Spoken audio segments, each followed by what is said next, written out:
employé ëpp leen ay charges tout court moom mooy mën a wàccoo kii bi à plus forte raison te ma bëgg sénégalais yi jàpp leen mooy. fu ñu la nee kaay fay l'impôt c'est parce que yow am nga bénéfice.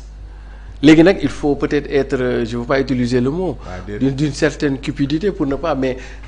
bu ñu la nee kaay fay l'impôt mooy yow réaliser nga bénéfice. léegi nag yow sa bénéfice boobu nag bëggoo cee fay l'impôt te la majeure partie bu coow amee yow yaay njëkk a coow te yow fayoo l'impôt léegi nag bu fekkee ni da ngaa dem ba financièrement mënoo fay l'impôt soo demee DGID ñoom dinañ la wax nan ngay def ba ñu régler loolu. justement war nañoo mën a yegg à ce niveau. absolument bu ñu demee DGID quel qu'en soit le résultat si c'est un résultat négatif DGID am nañu ay pexe yoo xam ne yow même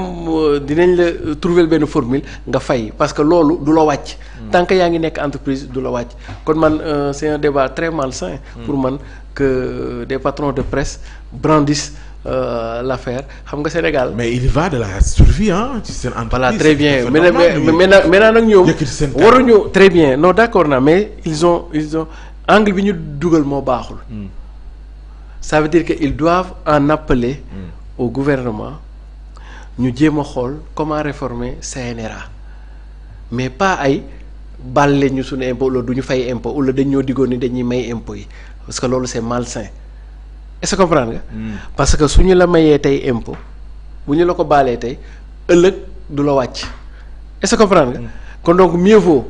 nga xool noo koy régler dans la durabilité le problème des médias au Sénégal du affaire fiscalité c'est un problème de business model économique. Le business model économique est éreinté, ne peut plus survivre à l'état actuel. Parce qu'il y a eu tellement de nouveaux acteurs, les frontières, etc. Léegi actuellement il nous faudrait passer vers des réformes. D'abord d'ailleurs il y a trop de médias ci fépp aussi bien média 1.0 que média 2.0 il y en a trop déjà il y en a beaucoup pour dire. Deuxièmement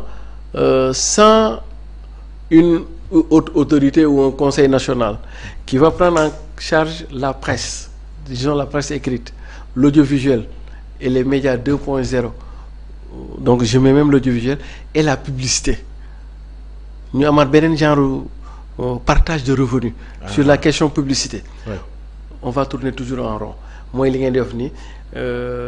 presse bi li ñuy def mooy di ñaan naan may leen ñu du ñu fay impôt et cetera. Or il y a dans l'espace bu ñu réorganiser les possibilités de mettre en place des entreprises de presse viables sur le plan économique et soutenables sur le plan social.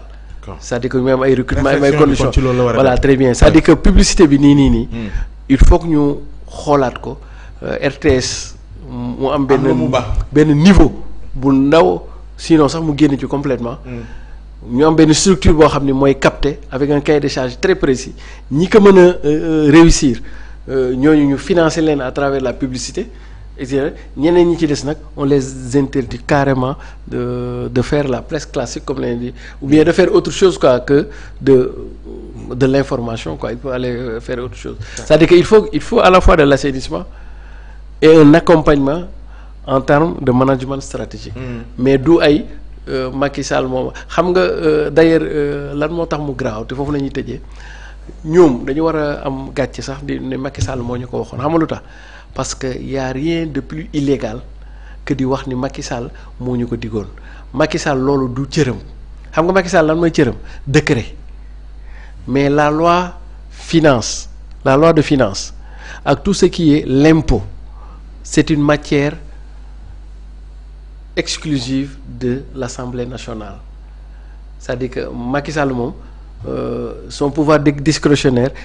mi ngi yem ci décret à travers nommer toutes les fonctions civiles loolu séddoowu ko kenn de la même manière que mu am son pouvoir discrétionnaire de nommer les civils et les militaires à tous les postes te séddoowu ko kenn noonu la Assemblée nationale amee son pouvoir discrétionnaire sur ce qu'on appelle l'impôt. Est-ce que comprendre durant décider kon donc ñëw bu ñu taxawee ni Macky moo ñu ko digoon d'ailleurs toute honte bu war nañ sax éviter loolu parce que Macky sur cette question là bu leen ko defee tegu ko ci yoon et donc ça veut dire que ñoom dañ leen a tàmmaloon anormalité xam nga nit danañ la tàmmal safaan ba nga laago ci ba def ni nag loolu mooy normal léegi ba bu ñu la bëggee redresser nag nga ne ñu ngi may jaay doole ñu ngi may kii ba doole mais Sénégal li fi jotoon a xew jamono yëpp bokkul maanaam pouvoir yi fi daan nekk dañuy téye presse bi fenn presse bi téye leen fenn. ñuy téye leen te comprendre nga bu ñu demee ba cëppaandaw ba ku ne joxante ngay affaire ñu continuer léegi nag il m'a semblé li ma gis fii mooy nguur gi bees fi ni moom lijjantiwul loolu. voilà lawoon wonni na. nañu fay lempo après ku ne dox sa dox. ndax lawoon dana wonni ci comité sénégalais des droits de l'homme ndax am na njiit lu yees lu uute maître Pape Sène ma fa nekkoon bokk ci Alliance pour la République ñu indi fa le professeur Amsatou Sow Sidibé. am ñu doon wax démb ni comité la boo xamante ni sentiruñu liggéeyam ci taxawu buñ ne droit de l'homme ñi ñuy gën a dégg ñuy jibal seen kàddu saa yu question boobu posé peut-être benn ñaar ñett la ci réew mi Amnesty International section Sénégal par exemple bari ñu koy tudd oui nu ñuy def ba moom njiit liy soog a ñëw professeur Amsatou Sow Sidibé ba lawoon woon ni ñu yëg dëgg ni comité bi lay rôlam ma nga ca. non man nag foofu je n'ai pas la même lecture que vous sur ça d'ailleurs j'estime que Pape Sène comme ni nga ko waxee pour man sax sur la question des droits de l'homme ci 7 ans yi génn wala 5 ans yi génn kin ci njëkk gën a dégg pour man sax du Amnesty kan la comité sénégalais des droits de l'homme moom la ci gën a dégg waaw pour man voilà moo tax moo soo ko waxee noonu daf may xaw a jaaxal c'est vrai que Amnesty moo fi gën a yàgg mais sénégalais yu bëri bu ñuy xam dëgg comité sénégalais des droits de l'homme c'est avec maître Pape Sène nañ ko xamee sénégalais yu bëri xamoon nañ ni existé na mais il y avait pas de l'animation en fait sur ces questions là bu sénégalais yi demee ba xam lan mooy comité sénégalais des droits de l'homme ak lan mooy prérogative xam lan mooy ses attributs et cetera nous le devons en grande partie à Pape Sène man bokk xamoon naa ko nii rek dama ko doon gis ci architecture yi et cetera mais mosuma woon xam lan mooy kii j'ai appris à le connaître à travers Pape Sène kon donc il a donné un contenu à benn structure boo xam ne yàgg na fi nekk te kenn xamul woon sax lu muy jariñ d'abord première chose